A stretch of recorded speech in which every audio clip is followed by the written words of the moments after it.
মুখ্যমন্ত্রীর বিবৃতি দাবি করেছি।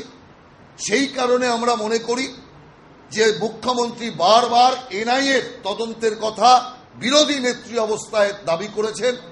আজকেও তিনি মুখ্যমন্ত্রী হিসাবে স্বয়ং এনআইএর হাতে এর তদন্তভার তুলে দিক।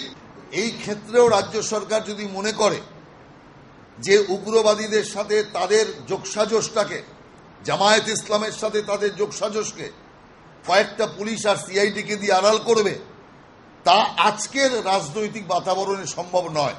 এক আধজন এলাকার ছোটখাটো তৃণমূল নেতা যদি এর সাথে জড়িতও থাকে সেটা ভয়ঙ্কর কিছু হবে না, কিন্তু ছোট দুই একটা নেতা কোথাও সাময়িকভাবে জড়িত থাকতেই পারে, সেটা কি এমন ভয়ঙ্কর হবে? সেই জন্য তদন্ত হোক না। দু চারজন ছোট তৃণমূল নেতা যদি জড়িয়ে পড়ে তার জন্য গোটা তৃণমূল কংগ্রেস কাঠগড়ায় দাঁড়িয়ে পড়বে এমন ভাবার কোনো কারণ নেই। সেই জন্য তদন্ত করতে দেওয়া উচিত।